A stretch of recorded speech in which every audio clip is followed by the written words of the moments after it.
Bueno, la eficacia de la ayuda en salud suena como algo muy abstracto a veces, pero desde la perspectiva de la sociedad civil decidimos centrarnos en tres temas en que, por uno, vimos un poco el valor añadido de nuestra sociedad civil a trabajar en estos temas y además fueron temas que no eran tratados de manera muy comprensiva, digamos, por instituciones como la OECD, que está normalmente involucrado en el tema de la eficacia, ¿no? Y estos tres temas eran la apropiación democrática, con un énfasis en la participación de la sociedad civil en los procesos de decisión. El segundo tema, el impacto de la coordinación de donantes sobre el sector salud. Y el tercer tema era la gestión por resultados y el rol de la ayuda para el logro de los objetivos del milenio en salud.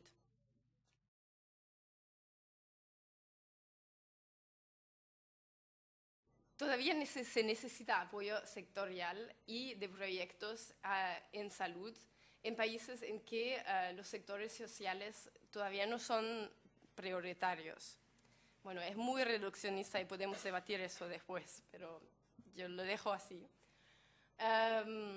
También que la participación democrática es una responsabilidad compartida entre donantes, países receptores y la sociedad civil también, obviamente, que no incluye.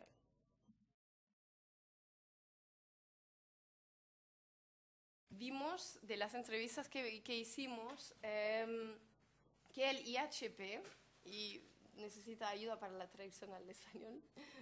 Partenariado de Salud Sí, Internacional. Partenariado de Salud Internacional.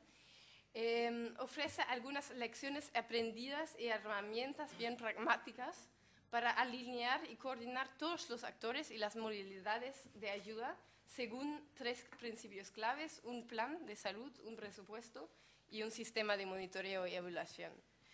Entonces, para nosotros, aunque no es perfecta esta iniciativa tampoco, no debe verse como una iniciativa adicional, sino una manera de trabajar, una manera de intentar justamente alinear también actores que normalmente dentro de los swaps, por ejemplo, no pueden participar o no pueden contribuir, digamos, de una manera eficaz. Intentar de reunir estos dentro del IHP para por lo menos asegurarse que están alineados con esos tres principios, ¿no?, que nombré.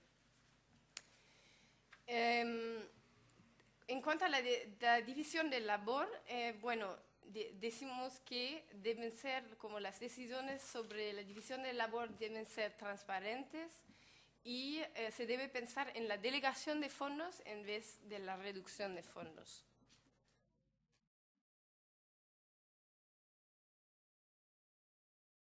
Se tienen que usar indicadores y resultados que son aptos para evaluar el impacto a largo plazo y compensar el progreso a largo plazo, ¿no?, de un país.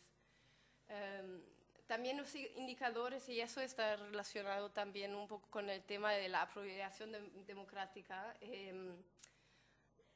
tienen que ayudar al país a cumplir también con objetivos acordados a nivel internacional, los ODMs, la Declaración de Abuja y otros, porque en realidad eso no son, a veces se confunden con condiciones, pero en realidad son obligaciones que tenemos todos, ¿no?, y que hemos todos firmado, ¿no? En el caso de la Declaración de Abuja quizás no, pero son, digamos, tratados internacionales que se tienen que cumplir independientemente de la ayuda o no.